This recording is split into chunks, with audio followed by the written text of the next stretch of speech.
All right, I'm going to say shalom to everyone. I'm going to touch on some information based on this blood moon deception. I've been hearing it for about a year now, and I haven't been really paying it too much attention. But I thought I would, get into it because some people are getting caught up in that. All right, so this is not going to take too much time, but um, I'm going to play.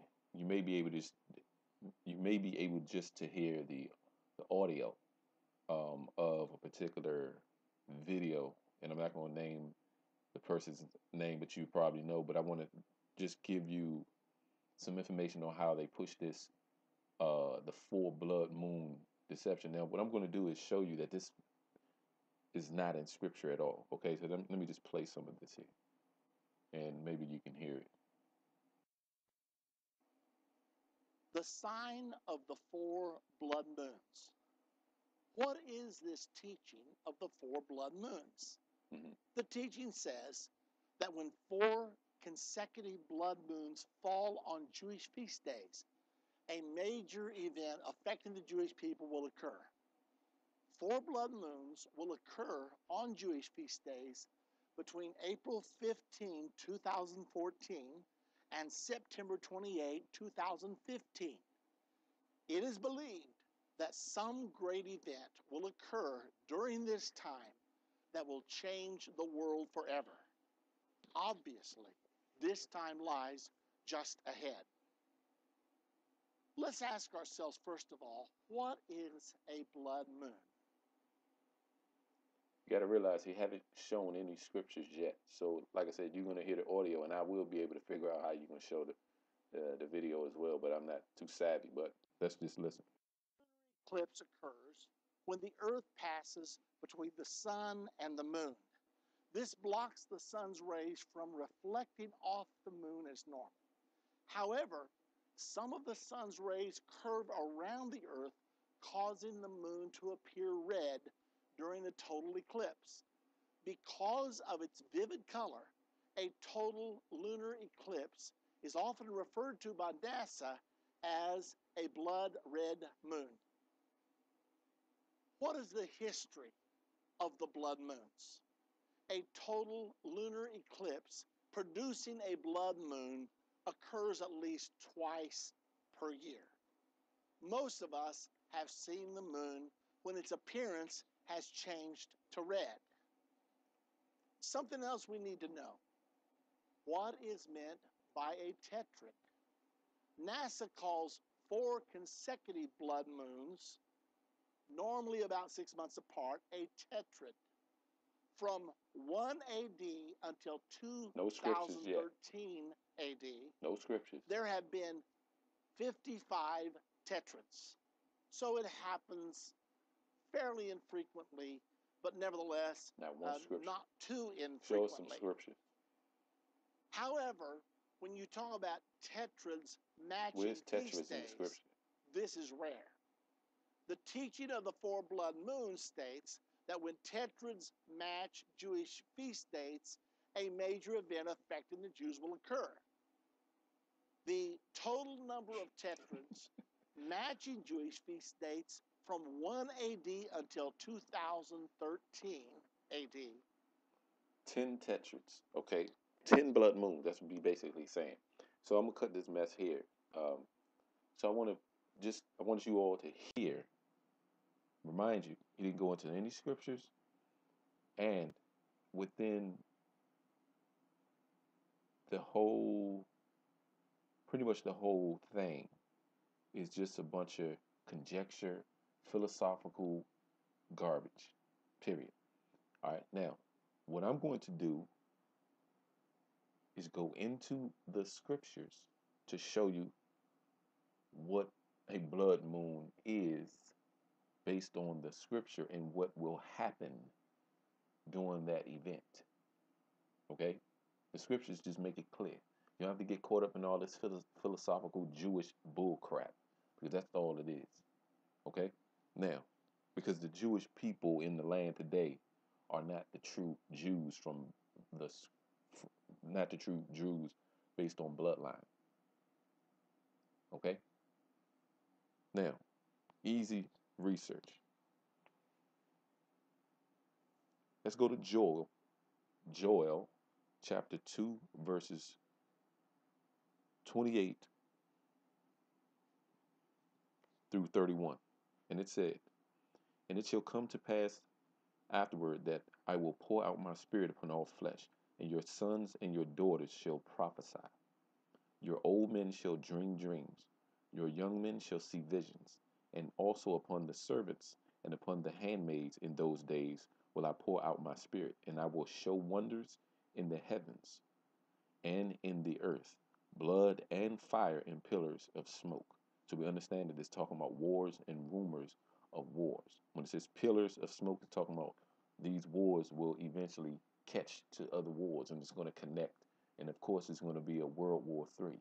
And that'll be the last war before Armageddon. Okay? Verse 31, "The sun shall be turned into darkness and the moon into blood." Did it say 10 tetrads? Okay, it almost sounds like the movie Tesseract, the movie with what is it? Uh, Avengers, talking about the Tesseract or something. Yeah, they always come up with these different words. Okay, "The sun shall be turned into darkness and the moon into blood before the great and the terrible day of the Lord come." Now, how many moons did it have to? How many moons you going to have? How many signs? Okay, what they're doing is, some people believe, well, Christ is going to come back. There's another theory about Christ is going to come back doing on the fourth blood moon and all this mess. No one know the day or the hour, and I'll read that in a minute. All right, verse 32. Matter of fact, I'm gonna stop there. I'm gonna stay on point with this particular video, and it can be a lesson for those who don't know. Okay, so let's go to Acts chapter 2, verse 20. Okay, very easy. All you got to do is read the scriptures, and you'll find out how many moons is going to be. And we didn't read nothing yet that's talking about a bunch of moons, right? Just one. The moon will turn blood. There's only one moon up there, okay? It's only one, and he's talking about 10 times that the moon is going to turn into blood. No, they're gonna. Let me tell you what happens is, anytime you see that moon change of color, you best understand that they're doing something with that Project Bluebeam under the HARP program. Okay, they know how to manipulate certain things. They got, it's called Project Bluebeam. Look that up. They can make holographical images in space. We better wake up, because this stuff is irritating for one, and I thought I would put it up real quick. Okay, so let's go to Acts chapter 2, verse 20. Acts 2, verse 20, and it says very clear, "The sun shall be turned into darkness and the moon into blood before that great and noble day of the Lord come." Before. Now, how many moons is it? It didn't say a bunch of moons will come through red and then the last blood moon, which is the fourth blood moon or whatever, then you will see Christ come back. No, it didn't say that. It's very clear. The sun shall be turned into darkness and the moon into blood before that great and noble day of the Lord come. And it shall come to pass that whosoever shall call on the name of the Most High shall be saved. Okay, then it talks about Israel. "Ye men of Israel, hear these words. Yeshua of Nazareth, a man approved of God among you by miracles and wonders and signs which God did by him in the midst of you, as ye yourselves also know." So the men of Israel need to be saved. That's why when you read in Paul's writings, to the Jew first, then to the Greeks or the Gentiles. Okay, there's more. Let's go to Revelations chapter 6, verse 12. Revelation 6. So you notice talking exactly about when Christ come back. There's certain seals that's already been opened, but you're going to see eventually what's going to happen chronologically. Once they're open, certain things will happen. Okay, but it's not. It's like it's time. It's time sensitive. Okay, it's almost like a flood or something that bursts, like a volcano erupt. There's only one volcano. There's different seals. It's almost like hits. After that, you will see the results like lava, but it's not hitting your area yet, or being destruction in your area. It just takes a while. So these seals have been opened, but you want to see the destruction in a time-sensitive manner. It's chronological, okay? Because some people think that there's seal, this seal, this seal, that. Nah, they are all open at once. All right, so let's go to Revelation chapter 6, verse 12, and it says, "And I beheld when he had opened the sixth seal, and lo, there was a great earthquake, and the sun became black as sackcloth of hair, and the moon became as blood, and the stars of heaven fell unto the earth, even as a fig tree casteth her untimely figs when she is shaken of a mighty wind."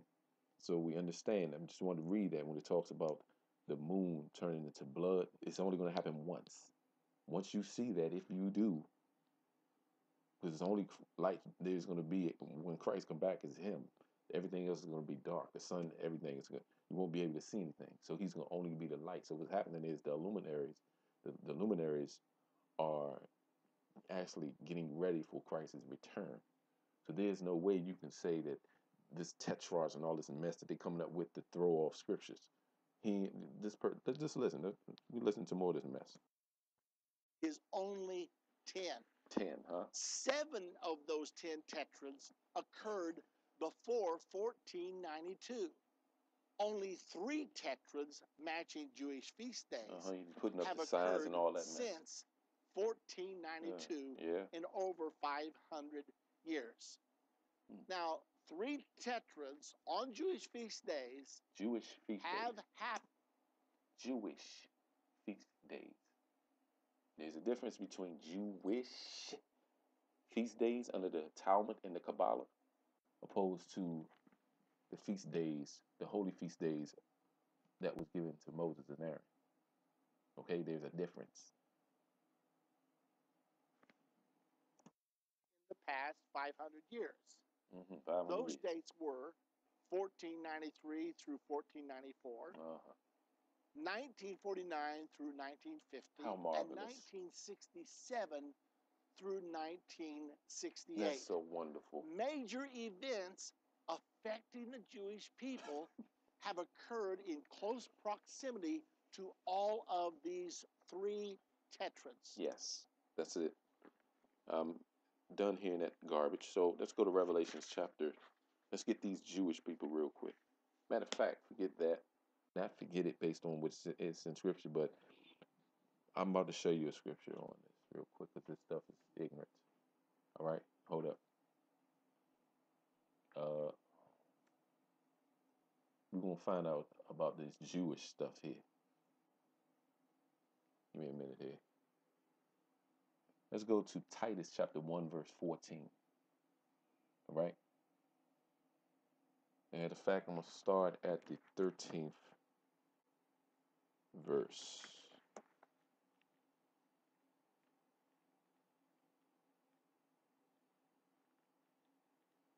Give me a minute. I want to start at the 13th verse. Titus chapter 1.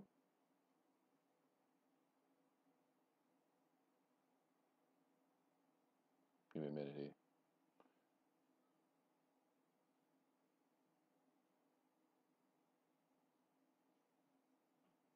Titus chapter 1, verse 13 and 14. And it says,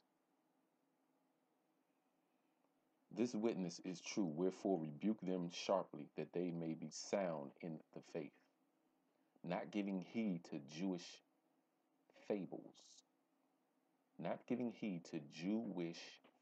and commandments of men that turn from the truth." Now these are those who you have to watch out for, Jewish people in the land saying that they're the true Jews, but are not, but are the synagogue of Satan. That's Revelation chapter 2, verse 9, and Revelations 3, verse 9.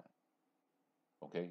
Not giving heed to Jewish fables, Jewish lies, people that lie, come up with 10 tetrarchs and all these stupid names, trying to you know, skew scriptures so people won't go into the Bible. Okay? Not giving heed to Jewish fables and commandments of men that turn from the truth. Unto the pure all things are pure, unto them that are defiled and unbelieving is nothing pure. But even their minds and conscience is defiled. So that's what's happening to these people. That's why they just need to give our records back, which they stole. They don't know nothing. Okay? They got people going away from scripture. So there you have it. Very clear, very easy lesson. Okay. Uh, and I wanted to want you all to hear the actual audio. Of course, it's a video, but like, I kind of like have respect for people. I want to put out the whole thing, but you can put in blood moons and you would run into a bunch of mess. Okay. I think it's on ET channel entertainment. I guess that's what it stands for. You'll see this junk up here in regards to this blood moon mess. Okay. There you have it. I'll be making more videos. This is my life, and I'll be doing this for the rest of it. Shalom.